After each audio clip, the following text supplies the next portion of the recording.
Troy, and I run a 5-figure AI automation business. And today I want to go through a very commonly asked question that I get a lot.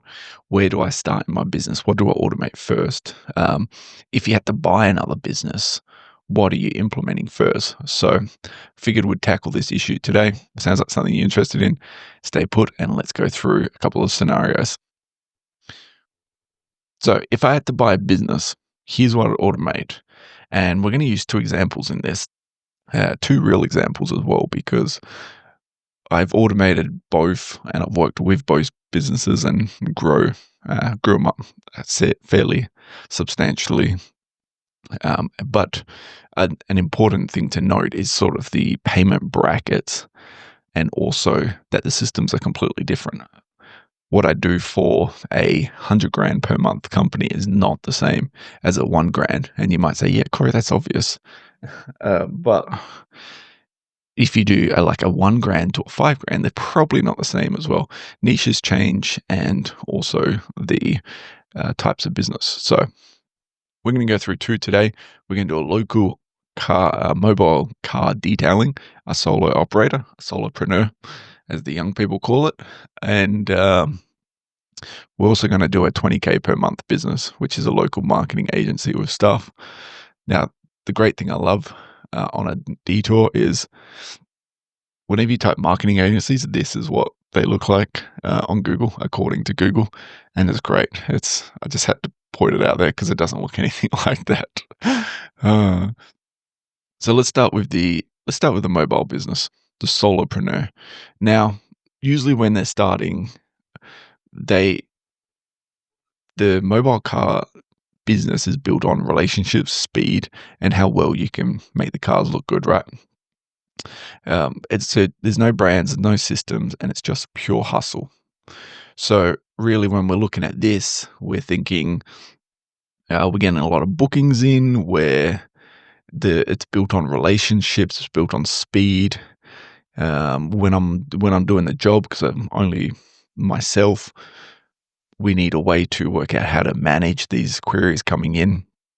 Because I think it's just over 70% you'll lose if you don't answer them within the first hour.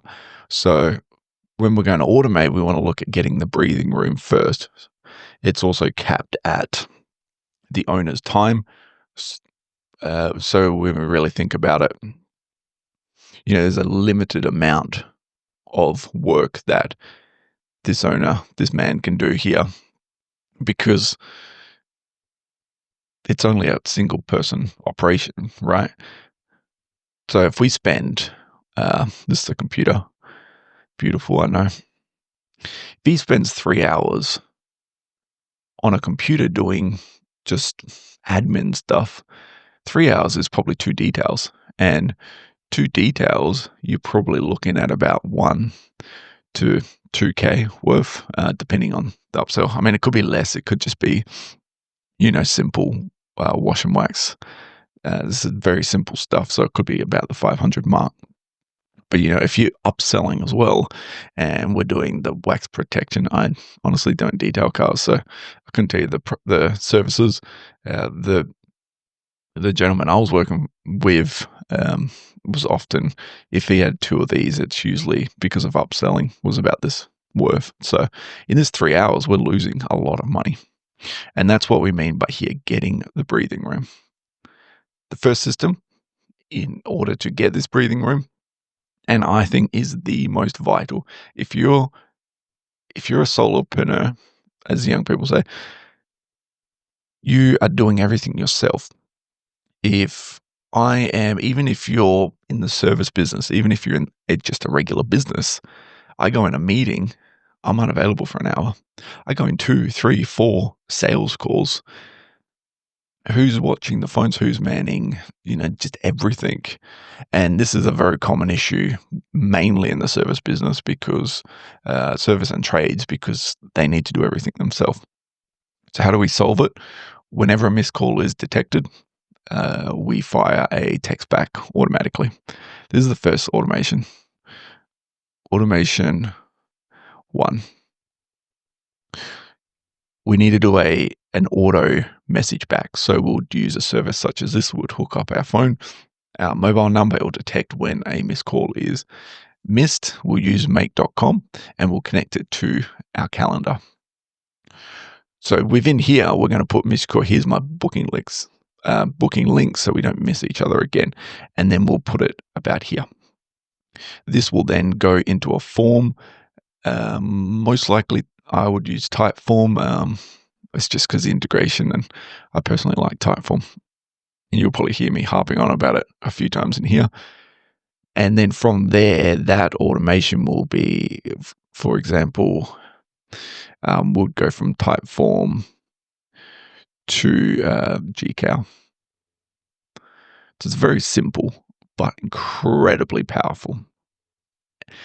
This would save a huge amount of money. It increases a huge amount of money. You also remove that guilt of when you're helping and you're out on the tools, you don't have that, oh, am I going to miss a call? Oh my God, I need to answer this phone. You just know on the back end that this system is just kicks in the moment you miss the call and it's all fine. If you're going to get the client, you're going to get them anyway if you just give them the text message. So peace of mind is a great thing. Number 2, every manual lead logging needs to go into an Airtable or CRM. We don't need this fancy software. We don't need this whole facade or full CRMs, especially if we're hitting about the 1K per month. But what I would do for the sake of further marketing, so if we look at repeat customers, birthdays, follow-up, post services, for example. So maybe we did a wash and maybe it's 2 weeks later and we want to do another wash to the car. We need to track all this time. So how we can do this is very simple. We can do a Typeform. And on this form, it's filled out by ourselves. It's filled out by the owner. And in there, we might have a few forms in here, which then goes into our database. This is a database, which either be Airtable or even Google Sheets is fine. From there, in these forms, we'll have customer name, and you're pretty much doing data entry. You can put it into here just directly if you want, but it's always helpful to have another system, especially when you start scaling up and you probably get a VA to do all this stuff. And this also then allows us to go into a Slack message or some sort of messaging. Now, the reason that we would go into Slack, even though it doesn't seem necessary, is because on your phone, on the Slack channel here, let's just make this the box. We can put in here, new customer added, name, date of birth, car, something simple like that. So when you go and you're like, did I service him? And you start building a big list. You don't when you're on the go, you don't have access to your Airtable or your Google Sheets, or it might be a pain or something unless you carry like a diary. But what is easier, I found, is if we get a Slack message or a Telegram or some sort of instant messaging platform, and we can just pull it out and say, Bill, I serviced you 3 weeks ago. I can see here this is when you added to our Slack channel. So this would be the date that you've done. And it's just on the go. This is incredibly important when we do Slack. So single notifications per client, and this acts as a database for your phone. The third one, I don't think I put 3 on the top one. No, this one's 3. Is auto reminders, especially for car detailing. When we're going to the site, we want as few no-shows as possible, especially if jobs, are cancelled, completed. So this could be a very simple. We've already integrated Twilio or just call up here. So we do the same thing. We just reverse it. So we'll use a make scenario as API you could even get away with. Google Cal is looking at, hey, the appointment is in X amount, and how it works is it'll put the date and then it goes backwards. So it says minus, let's go 30. I mean, this is in minutes. We'd obviously put in a date. No, let's do a date so it doesn't confuse people. Minus 1 day. And then it will send a message that 1 day. So we go from there, and then we send them a message and the follow-up as well. Incredibly important, because we want to make sure, and this is really relevant to any industry, right? You sort of want this follow-up. You want this reminder system to prevent no-shows, because they become costly, especially when you're in a car detailing position, industry. You drive out to this job, you get your tools ready, there's preparation time, there's the drive time, and then you get there and they forgot about it, or you get there and there's no car in the driveway and they've gone to work. It's very important that we implement some sort of reminder system, which is 10 times more important when it's not a sitting at the desk meeting the client over a Zoom call, when it's actually a physical presence. The automation 4, which is probably the last main one I would implement, is a weekly KPI tracker. So we need, and we can extract this data, which is part of the reason that we have this one in place. So we have an Airtable or G Sheets already. We need to move it to sort of a Notion table, because I mean, it's cheaper. You can do it through Google Sheets and just do the data validation and data inputting through there and creating your custom graphs and stuff. But you want it to try to automate. You can do a manual's fine, but you could automate. So your columns are here, and maybe you have like the client and how much they paid here, and then obviously this would autofill, and then this could actually be pulled in from the previous one we did. So this might be in Notion, this might be in Sheets, and the information there can be pulled into the Notion board, and then this one is automatic, and it's pulling these two informations from this.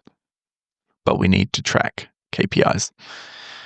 Once we've done that, we are pretty set with streamlining operations. We have the missed calls, so anyone who calls. So we're now free to go and work and just constantly service clients and service the cars. We have manual lead logging. So we have a way to get it from, they book a lead and it goes straight into a database. We also have a reminder system set up, and we also have KPI tracking. So that's about the majority of the systems that you need, because really when you're at about the 1K per month mark, you don't need AI, you just need consistency. You need to start setting up these systems, because what happens is once the systems are set up, that's when you come in and you bring AI and say, okay, now you do this, take this off my plate. You do this, take this off my plate. But if you're bringing in AI to take stuff off your plate and your plate's empty, then what's the point of it? So very important to maintain the consistency, build the systems. Now let's move on to number 2, the fake marketing agency here. So we're going to look at a 20K a month local marketing agency with free staff.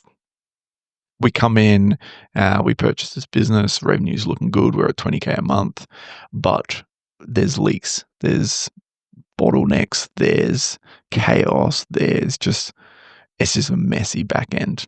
And what usually happens is if you buy a business like this, or you go into these businesses, the owners were so used to just dealing with it. It's like you're in your house, right? You have your hallway that you walk down, and maybe there's like a bump. Maybe it's a extension cord or a power cord that flows through like this, and it's the power points here, and maybe it's to a fan, for example, here. Now, every time the owner of the house goes there, he steps over it and goes through, right? This is completely fine. If you get someone new that comes into the house, what happens is they go there and they'll either trip on it, which would make a mistake for the business, or they will step over it, stop here and say, what the hell are we doing? Why is this here? What's happening? But it's so the owner is so used to it that it doesn't even cross its mind anymore. So when we're going into these business purchases, it's very good to sort of see what ops are leaking, and it's usually always the case. There's always something leaking that the owner has sort of gone, yeah, no, that's fine. I deal with that. Oh yeah, I do that every day, but it's not clean. So that's what we mean when we talk about clean. It's eliminating this cord altogether. So it's just a clean pathway for us to walk down. So how do we do this? If you're at about this stage, you should have a CRM set up, I would assume. If you don't, that needs to happen ASAP, straight away. So let's go under the assumption that there is a CRM.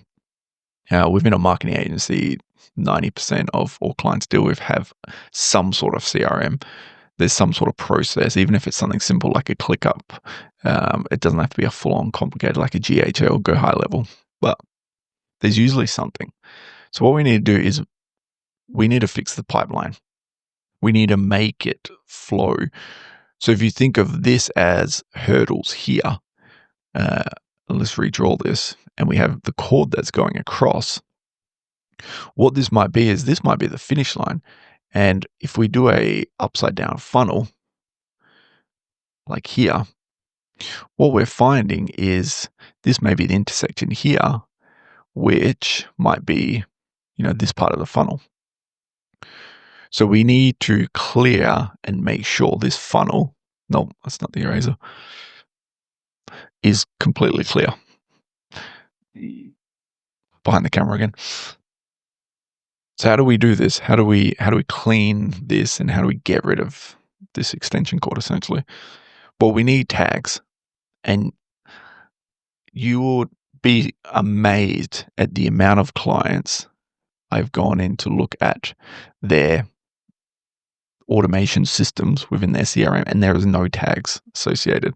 There should be tags for when they come in. It should be a qualifying tag. There should be a call book tag. There should be a no-show tag. There should be many, many tags, because each tag that we have can then lead to an automation. So what happens is they'll put the automation in place, and then it's got to go find even higher certain customer level, certain details to associate with it. So we might say, John here, did he show up? I'm not too sure. So if we're not sure, do we want to send the automation and put that in place? This is what we don't want. Tags also allow us to trigger follow-ups and create tasks. So we know this is maybe a no-show tag, so we can trigger the automation, and then we can flow down further and trigger follow-ups. Maybe they haven't replied. No, we shouldn't put a few follow-ups. And then from there, we can create tasks. So we need to make sure that auto tagging is set up. This can be done through Go High Level, some sort of CRM system. I just put Go High Level because this is very common amongst marketing agencies, or it can be done through an Airtable dashboard. But the most important is a logic sequence, a stage. From here, we'd obviously have Slack notifications going to possibly sales reps, to the owner. I'd put something in place, especially if it's deals closed. You'd want a Slack notification going to the team or to management or myself, especially if I come in straight away at where the 20K mark, and it's really important that we get this revenue skyrocketing. I want to know every deal that's closed, everyone that's slipped through the cracks.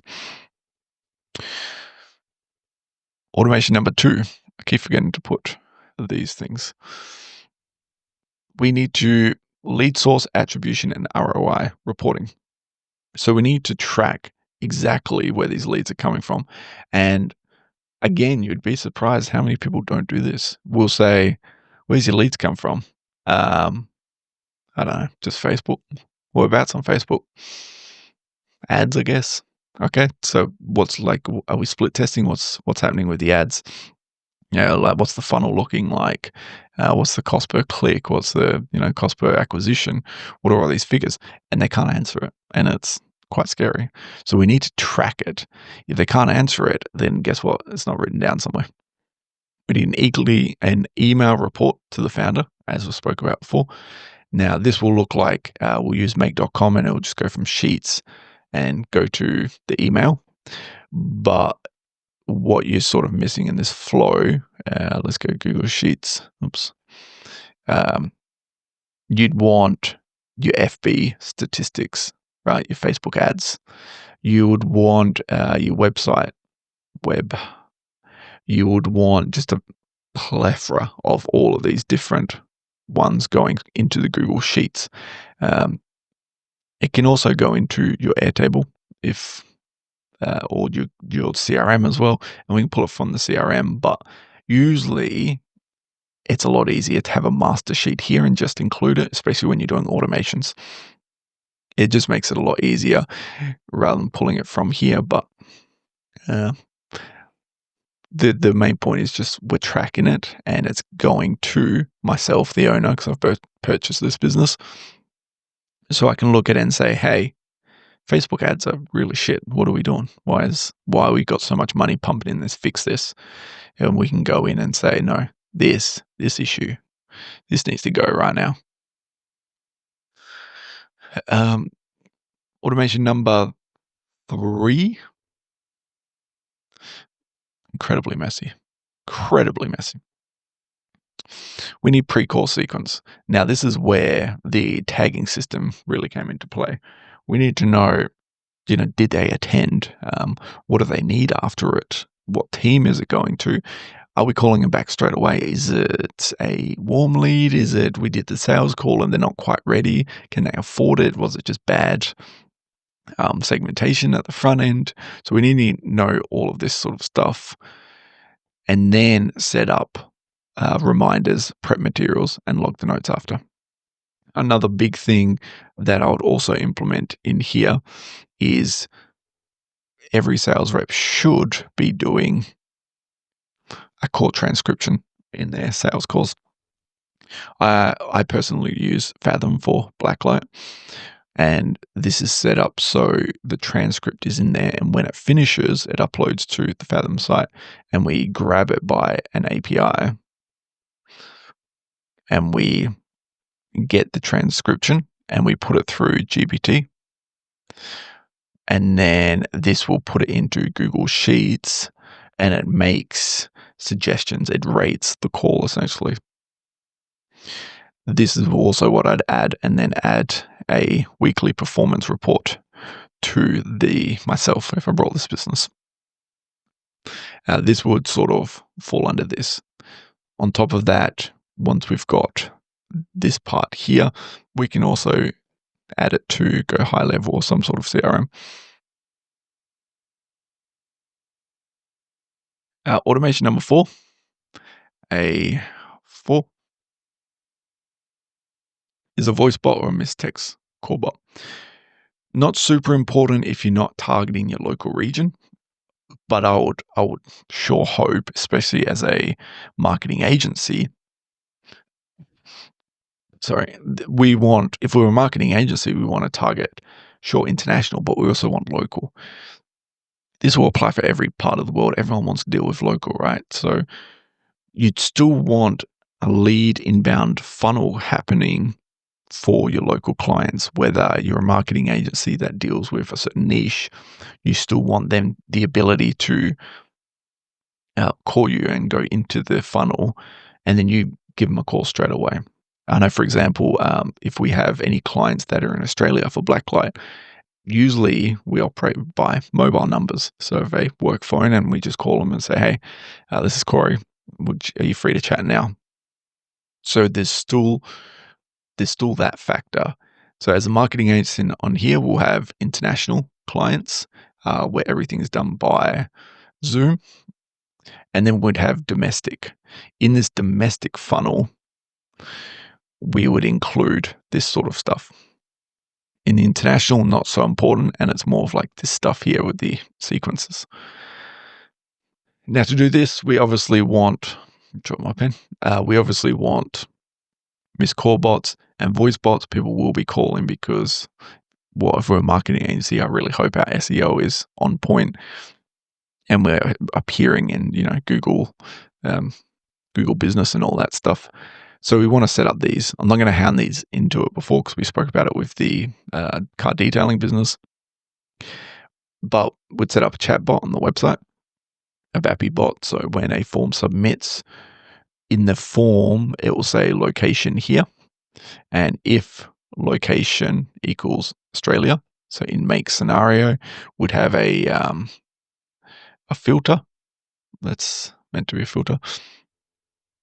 That if Oz equals yes, then it will flow through and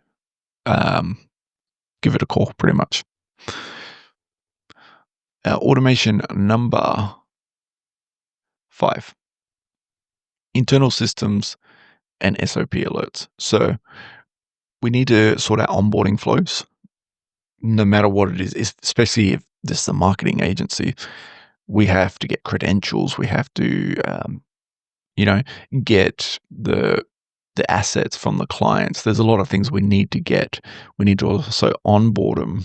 If we're using our own sort of sub account, if we're using Go High Level, if we're using some sort of CRM that they're invited to, we need to do all that stuff. So we can sort of do an onboarding flow based on this sequence here. When a form is submitted, it triggers an onboarding sequence, and this can be tracked using something like PandaDoc. It could be any sort of signing of document software. We can implement that to be the trigger for the onboarding flow. On top of that, we want Notion SOPs to happen, and we also want Slack pings. Task automation, Slack win alerts.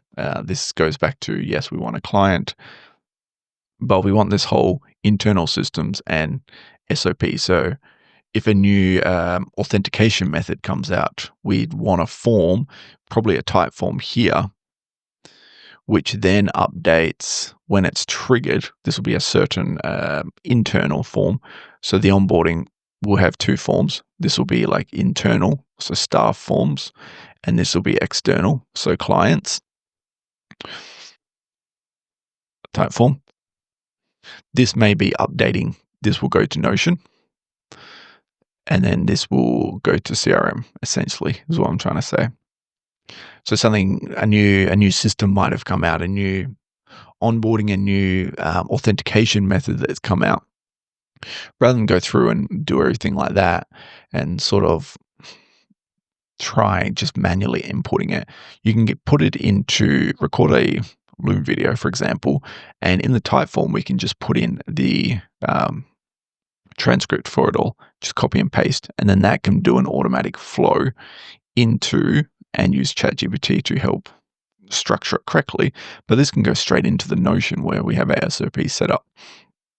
So rather than actually creating it, we're just going to do a Loom video, do a quick walkthrough.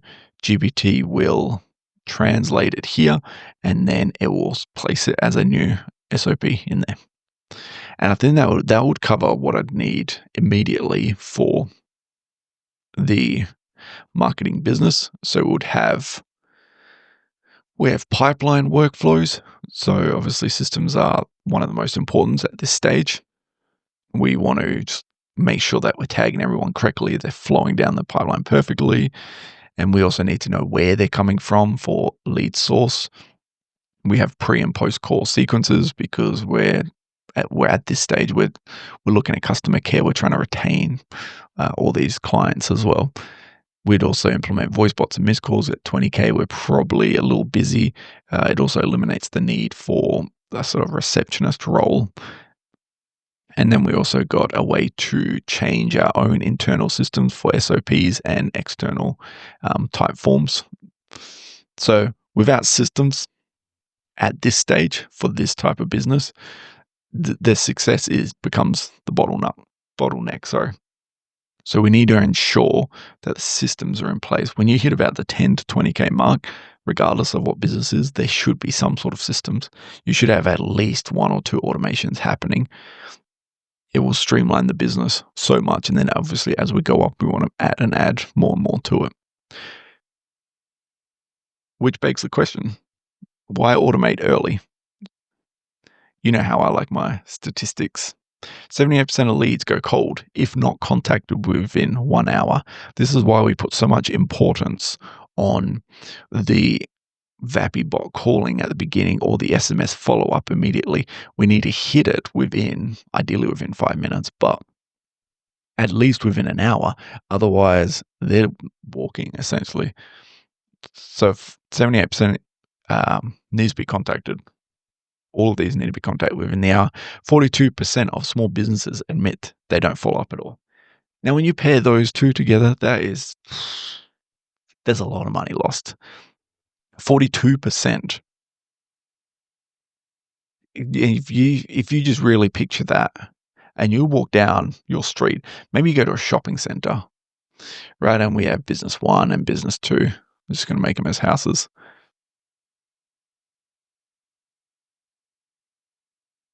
You're looking at this and going, these guys aren't doing follow-ups. That's big. You go to a shopping center and 42%, you're looking at them going, holy shit, nearly half of these aren't following up. Now, the great thing, in hindsight, well, it's not in hindsight, but the great thing about this is you do follow up. Guess what? Guess who follows up? Guess who's got an automatic SMS system and a VapiBot calling? Guess who actually calls you back? Us. So this 42% becomes our clients. Missed call text backs recover up to 21% of lost leads. 21%. That is a lot.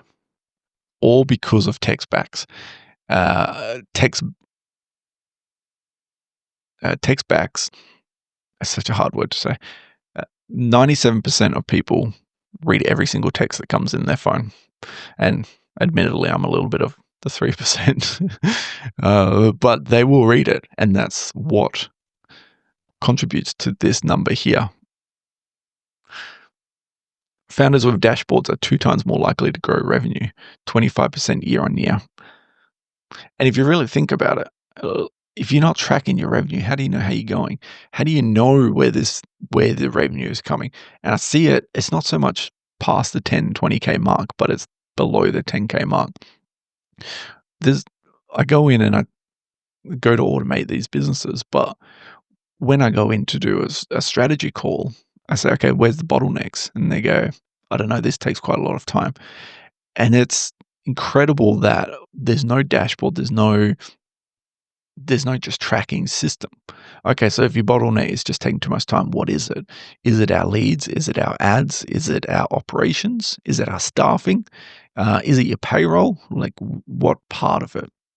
So we sort of need dashboards, whether it's a sales dashboard. Ideally, you should have sales, staff, projects dashboard at least as a minimum. But it does make sense, right? If you're not watching where the revenue is coming from, how are you going to grow it? How do you know what to double down on? And this is a huge issue, which is why going back to this bit was so important. And you probably looked at it at the beginning and it went, okay, cool. You only make $1,000. What do you got to track? But if we make $1,000 and we're, building 25% on yearly, that's a big number. So we're only making like 1K per month, right? But that's still 12K per year. And we're going 25% of that is just growing up. It starts to really accelerate. So poor ops equals a declining client retention, even as sales rise. So you may go up like this, but then people might be exiting and they might go more and more and more. And you start losing more people. Where once we implement the systems that we put in here, especially for these ones, that you'll notice a lot of it is client retention, client sort of building and relationship building. We're pre-calling, post-calling, we're reminding them, we're adding the tags, we're reminding when their birthday is, we're just doing everything. That's where we don't need to zoom in. We don't start losing people like this, and we sort of stagger the loss or the churn rate. And in this, here we might have gained 2 extra people, so we might be on a retainer and they extend it even further. So we've gained 2 here, which could be a 5 to 10K extra profit just from this one little chunk here. So it's very important that we increase the ops as we go up. And I did get asked, and I'll finish on that question. On this note, I did get asked the other day because I do a lot of front end loading, I guess you'd call it. So we do a lot of lead gen, and there's a lot of outreach, cold outreach with emails, Vappy bots, and just a hell of a lot of front loading stuff. Then people say, okay, but isn't that going to be your bottleneck? And I replied to them that, and no, it's because if you front load the front, you need to backload the back.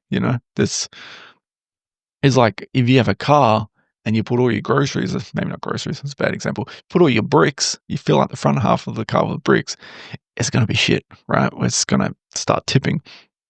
But what we want to do is as we put in one brick or maybe two bricks at the front, maybe put one at the back to account for these bottlenecks. And it really stops what will eventually develop, which is there's going to be a clog somewhere. If I have 1,000 people that now all of a sudden want a sales call because I just mass front loaded the lead acquisition channel, then the back is going to suffer really bad. So an example might be we might send out like 1,000, and once we start getting to 3-4 email calls, maybe we want to start implementing automations that act as like an SDR team. And they're sort of, we're implementing these flows and these automations, and we start adding them so they're getting added to the CRM, and weekly reports are getting sent out as well. And we're sort of reducing the workload. These guys are still going to the sales meetings and they're all okay doing it, but we're reducing the other workload stuff, the sort of administrative tasks. So you want to make sure that as your client retention is going up and as you're scaling up in revenue, that the back end ops is going up with it.